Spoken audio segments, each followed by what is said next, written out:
Good afternoon to all of you. I am Wasim Khan. Today we discuss on modem, USB printer, motherboard and their resources. सबसे पहले हम पढ़ेंगे modem क्या होता है। तो मॉडेम जो है मॉड्यूलेटर और डीमॉड्यूलेटर से मिलकर बना होता है। ये एक हार्डवेयर कंपोनेंट होता है जो हमारे कंप्यूटर और जो अदर डिवाइसेस हैं जैसे कि रूटर और स्विच को इंटरनेट से कनेक्ट करता है। ये कन्वर्ट करता है या मॉड्यूलेट करता है हमारे एनालॉग सिग्नल को, जिनको हम कंटिन्यूस सिग्नल बोलते हैं, फ्रॉम ए टेलीफोन लाइन और cable wire to digital data, जिसको हम बोलते हैं 1 और 0, दैट ए कंप्यूटर रिकॉग्नाइज, जो कि कंप्यूटर रिकॉग्नाइज करता है। देख सकते हैं मॉडेम जो एक कंप्यूटर से डिजिटल सिग्नल आ रहे हैं उसको कन्वर्ट कर रहा है एनालॉग सिग्नल में, और जो रिसीवर साइड पर मॉडेम है वो एनालॉग सिग्नल को कन्वर्ट कर रहा है डिजिटल सिग्नल में और फिर हमारे कंप्यूटर के पास आते हैं।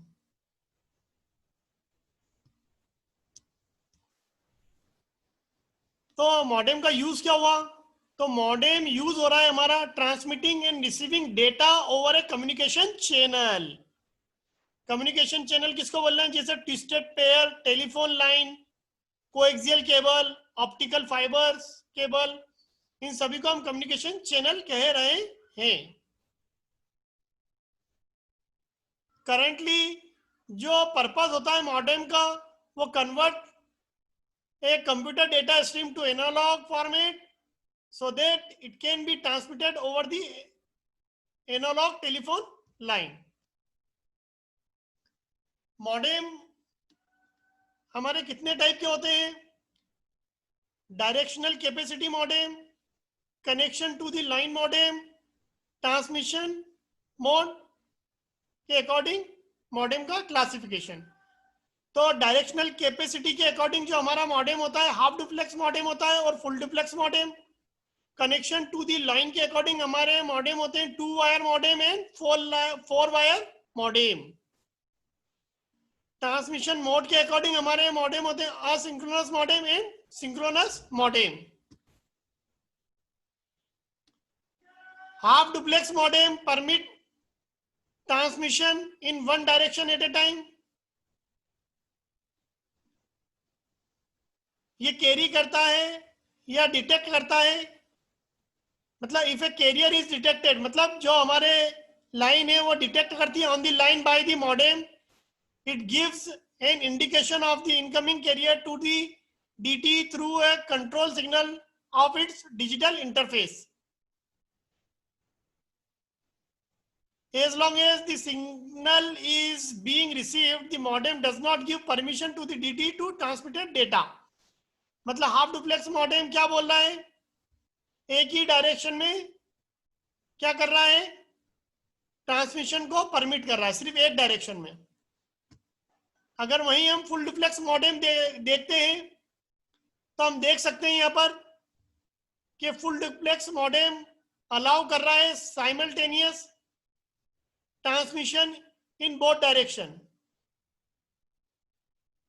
फुल डुप्लेक्स मॉडेम अलाउ कर रहा है simultaneous transmission in both direction, from sender to receiver and receiver to sender. Both A and B can send and receive data simultaneously. ये हम देख सकते हैं।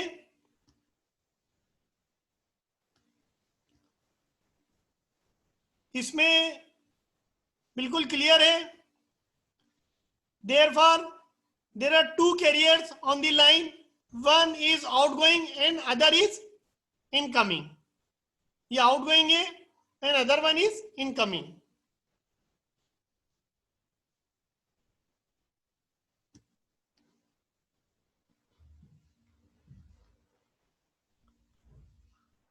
To wire modem use the same pair of wires for outgoing and incoming carriers. ये two wire modem है जिसमें दो wire का यूज किया गया है for outgoing and incoming. The data connection establishes through telephone exchange is also a two wire connection. In two wire modem, half duplex of transmission that uses the same frequency for the incoming and outgoing carrier can be easily implemented. four wire modem में क्या होता है? One pair of wire is used for outgoing carrier और जो दूसरा wire का pair होता है वो यूज करते हैं फॉर इनकमिंग कैरियर।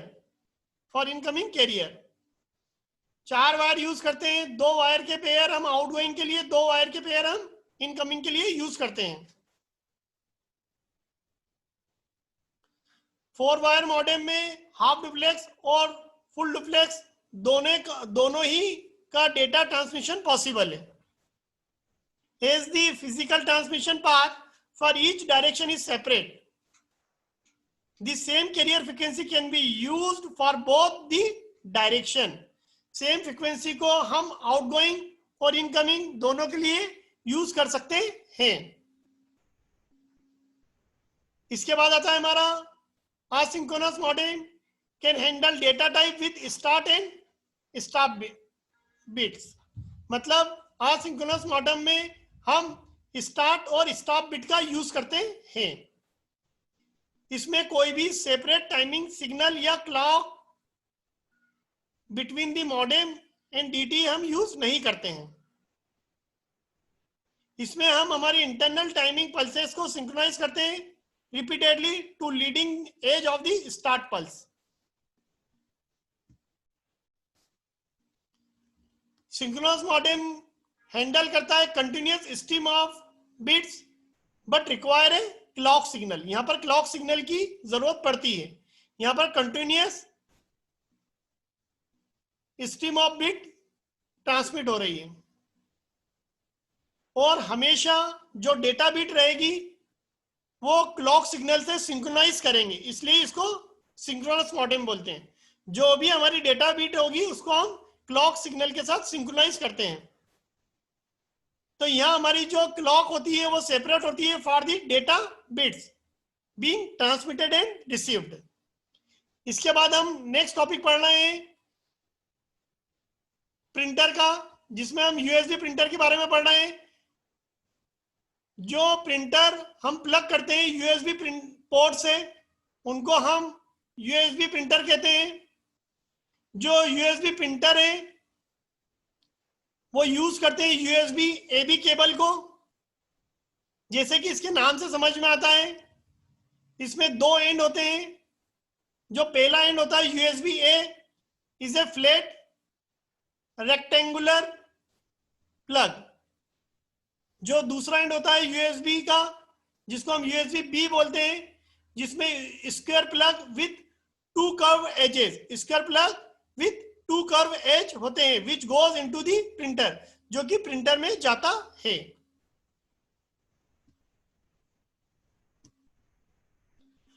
जो प्रिंटर है हमारा बहुत इंपॉर्टेंट पार्ट है जिसको हम हर जगह यूज करते हैं।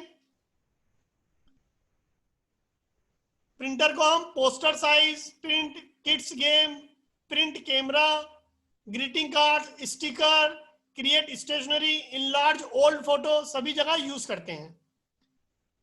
In the year of June 2019 जो हमारी एचपी कंपनी हेवलेट पैकार्ड उसने शेयर करा है global printer shipment stood at 26.6%, जबकि कैनन ने 22.2% शेयर ऑफ द मार्केट को कैप्चर करके रखा है। जो अदर प्रिंटर कंपनी है यूएसबी की, सैमसंग है, ब्रदर्स है, तोशिबा है एंड काइसोरा। इसके बाद हम नेक्स्ट टॉपिक पढ़ेंगे motherboard and system resources. Motherboard का ये एक डायग्राम है जिसको लेटर हम डिटेल में डिस्कस करेंगे। अभी एक ओवरव्यू दिया गया है कि मदरबोर्ड जो रहता है हमारा एक इलेक्ट्रॉनिक सर्किट बोर्ड है जो डिफरेंट कंपोनेंट को कनेक्ट करने के लिए यूज करते हैं। जो मदरबोर्ड होता है उसमें आप देखेंगे क्या होते हैं, हमारे पीसीआई स्लॉट होते हैं, इनको भी हम पढ़ेंगे। मदरबोर्ड में सीमोस बैकअप बैटरी भी होती है, साउथ ब्रिज होता है। ये जो साउथ ब्रिज होता है किसके बीच में होता है, पीसीआई और यूएसबी कंट्रोलर और आईडी, और हमारा एजीपी स्लॉट होता है मदरबोर्ड में जिसको बोलते हैं हम एक्सेलरेटेड ग्राफिक्स बोर्ड, जो ग्राफिक्स के फंक्शन को सपोर्ट करता है। जो नॉर्थ ब्रिज होता है विथ हीट सिंक, ये एजीपी पोर्ट और हमारी जो मेन मेमोरी होती है और जो हमारा माइक्रो प्रोसेसर होता है उसके बीच में होता है। आप देख सकते हैं कि ये जो हमारा नॉर्थ ब्रिज है, heat sink, AGP, main memory के स्लॉट और प्रोसेसर के बीच में होता है। यहां पर हमारा सीपीयू फैन होता है, जो भी हीट सिंक के थ्रू हीट जनरेट होती है उसको कूलिंग एनवायरनमेंट प्रोवाइड करता है। यहां पर ये हमने देखा था पहले भी, बहुत सारे सीपीयू के पीछे पोर्ट्स होते हैं या कनेक्टर होते हैं, उसका डायग्राम यहां शो कर रहे हैं हम मदरबोर्ड में, जो मदरबोर्ड से अटैच होते हैं। तो अगर हम समरी देखें तो येलो जो ये पार्ट है पीसीआई स्लॉट बता रहा है, ये वाला पार्ट हमारा एजीपी बता रहा है, ये हमारा नॉर्थ ब्रिज है जिसको मैंने बोला है कि आपके किस लिए यूज कर रहे हैं हम, नॉर्थ ब्रिज हीट सिंक के साथ, और साउथ ब्रिज जो है हम पीसीआई स्लॉट के साथ यूज कर रहे हैं और आईडीई के साथ,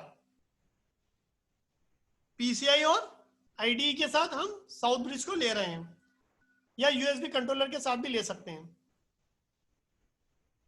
ये हमारा प्रोसेसर सॉकेट है, आप देख रहे हैं ये प्रोसेसर सॉकेट है, ये हमारी मेमोरी का स्लॉट है जो हमने पीछे भी देखा था, ये मेमोरी का स्लॉट है और ये प्रोसेसर का सॉकेट है।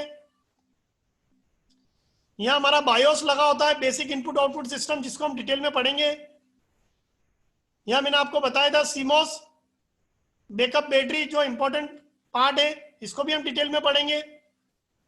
तो मदरबोर्ड क्या कर रहा है, मदरबोर्ड एक बेस है मॉडर्न कंप्यूटर सिस्टम का।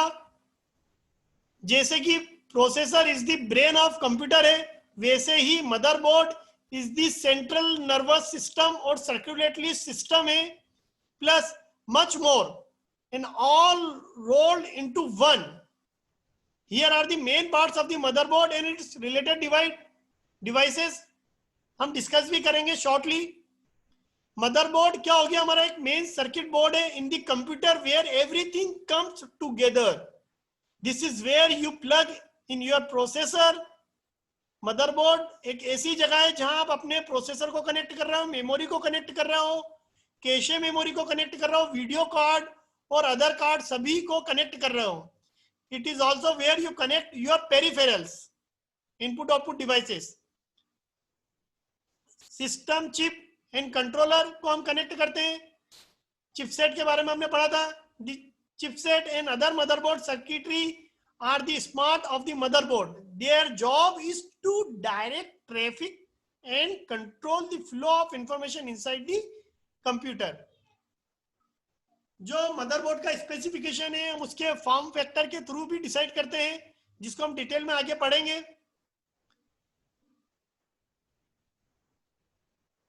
सिस्टम बस are the electrical channel through which various parts of the computer communicate.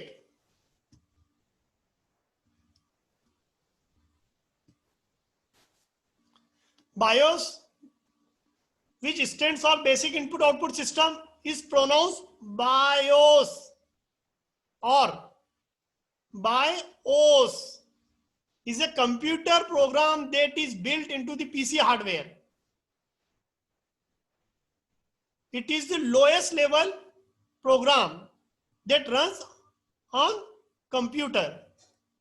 Its job is to act as an intermediary between system hardware and system software. It's called operating system, system software, system hardware, chipset, motherboard, processor and peripheral. इसको हम detail में ही पढ़ेंगे, BIOS को, इसका diagram को भी पढ़ेंगे. Cache जो स्मॉल मेमोरी होती है, जो हमारी कंप्यूटर की स्पीड को बढ़ाने के लिए हम यूज करते हैं सीपीयू और मेन मेमोरी के बीच में. सिस्टम रिसोर्सेज की बात होती है मदरबोर्ड के साथ, तो system resources are not actually physical devices. They are nothing you can reach into the machine and touch, but they are very important for two reasons. First, they dictate how your PC organize its access to various memory areas and devices.